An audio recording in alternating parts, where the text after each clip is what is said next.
So when Mel Gibson released The Passion of the Christ back in 2004, it was like a monumental, almost like unprecedented cinematic event. But now, 2 decades later, Jesus is thriving in Hollywood with the kind of mega hit series The Chosen, or Angel Studios' upcoming like animated feature King of Kings, and just various other adaptations. It seems like there's just a Jesus movie for everyone these days. Well, The Last Supper, which notably marks the debut of songwriter Chris Tomlin into the world of film as an executive producer, is the next like Jesus film on deck. The question is, can it do enough to stand out in like a suddenly crowded genre? And as a film about Jesus, does it even need to? Well, I have seen it, so let's talk about it.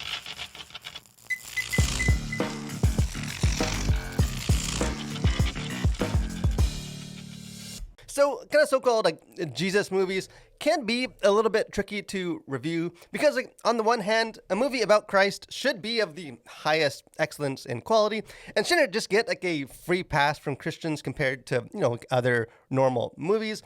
At the same time, in several very, I think, fundamental ways, these types of films just really are not like kind of any other movies.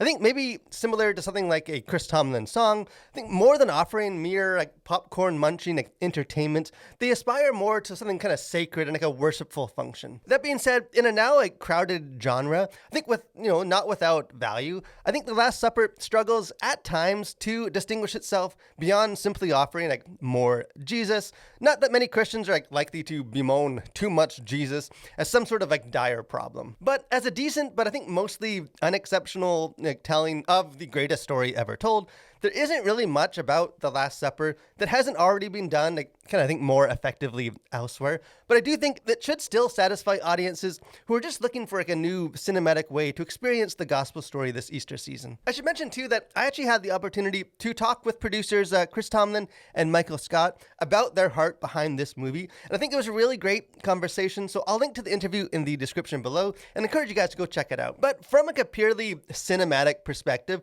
The Last Supper does forgo, I think, some of like the pillars of movie making, such as like a 3-act plot or, a lot of character development. I think the film largely kind of presupposes an existing emotional attachment to the story and to the characters from the audience. And as a result, I think despite some like end credit title cards that offer, a sort of like gospel pitch, I'm just not really sure that this film works well as like a evangelistic experience. I think instead, The Last Supper seems to be made primarily for those of us within the church.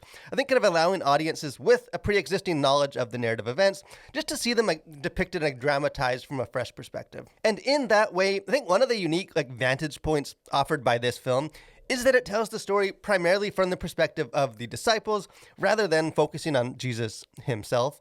Judas Iscariot is obviously present in most, if not all, like gospel retellings, but I think he is rarely, if ever, like being given like as central a role as he is here. The film like kind of juxtaposes him with Peter, I think, in interesting ways, like fleshing out their storylines to demonstrate kind of their parallel but ultimately diverging paths. I think the film attempts to sort of like humanize the biblical figures, which I appreciated, and just shows Judas as being like a friend and like a member of the disciples and not just, the man destined to one day betray Christ. And most like Jesus films tend to center on like the crucifixion or the resurrection, and understandably so.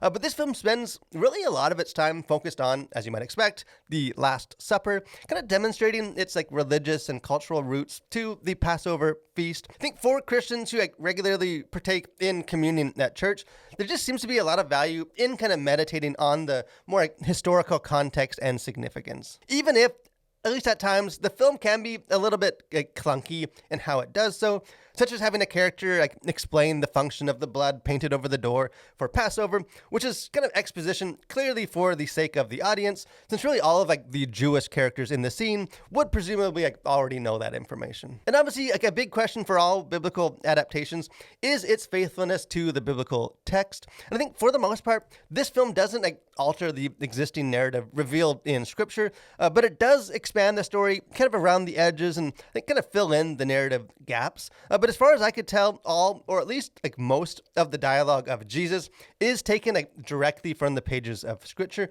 which personally I really appreciated because I've always just been a little like uncomfortable with filmmakers kind of putting their own written words into the mouth of Christ. And in other areas, I think for better or worse, the film does go like beyond what is recorded in the Gospels. Because like I said, the relational like dynamic between Peter and Judas I found to be interesting, but is also like almost entirely original to the film, as is much of like the dramatization of like Judas being tormented and tempted by Satan. And perhaps one of like the most glaring additions to me is that rather than kind of have Peter merely, strike a servant with a sword and cut off his ear, as in Scripture, in this film, like a mini battle ensues between the disciples and the soldiers, and it's not necessarily like a major issue, but to me, I think much like Netflix's recent Mary film, the moment is just another, I think, unfortunate example of filmmakers trying to like shoehorn in some unnecessary like Hollywood action spectacle rather than just elevate the like compelling dramatic tension already present in the biblical text. And while not always like the focal character, Jesus, I think, rightly remains like the story's most pivotal figure. And like kind of depicting the hypostatic union, which just means, Christ being fully God and fully man at the same time, is cinematically impossible. And so adaptations usually kind of tend to emphasize like one aspect over the other. And so I think in some ways, The Last Supper offers a more, I think, reverent, at times even like distant, adaptation of Jesus than the more kind of human-friendly version that you might find in something like The Chosen. Although there are also moments where Jesus appears to be, I think, kind of surprisingly like earthly and vulnerable in ways that I just wasn't overly enthusiastic about. Because to me, in this film, Jesus doesn't always appear to just be fully in control of the situation. For example, sort of the cleansing of the temple narrative is depicted in this more like Jesus just losing his temper and like almost throwing a tantrum, rather than it does kind of reflect a righteous and like purposeful anger. As far as content to consider, things going on the surface of this, really not a whole lot at all. For language, there's no language in this. Sexuality, nothing here either. As far as violence, kind of the only thing here is you do see, like I mentioned, Peter cuts off the ear of the servant, and you see that severed ear visible, although there's no blood. The crucifixion is also like not directly shown occurring, but you do see sort of Jesus already hanging on the cross. And Judas ultimately does hang himself and is shown like dangling from a rope, but only from like the chest down.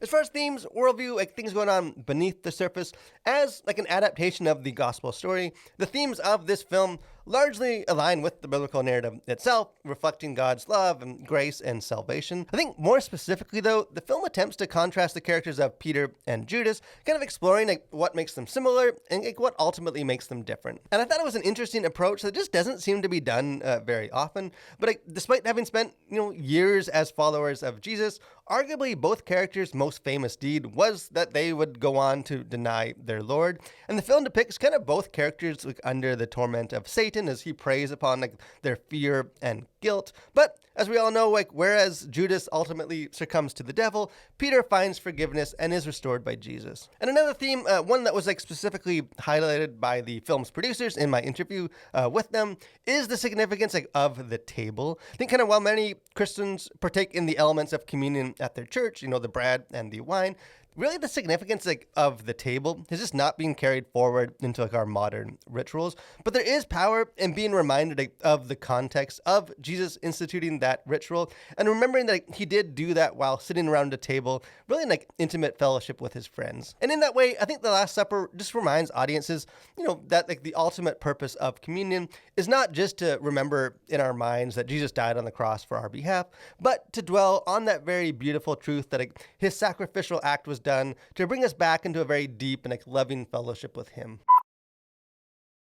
So in the end, at a time when like Hollywood mainstays like Star Wars and Marvel seem to be faltering, faith-based storytelling and like biblical adaptations are on the rise. And I think a byproduct of this newfound success is just that there are now plenty of options for Christian viewers. And as a result, at least to me, The Last Supper doesn't feel like an essential contribution to the genre, but that doesn't at all mean that it's without any merit or value. Because as we all know, familiarity can breed apathy, and there is, I think, power in approaching the gospel story from subtly different points of emphasis. And hey, at a time when something like Anora is just celebrated as the best Hollywood has to offer, perhaps having a little more Jesus sprinkled in is just not a bad thing. But hey, I would love to hear what you guys think, so don't be shy.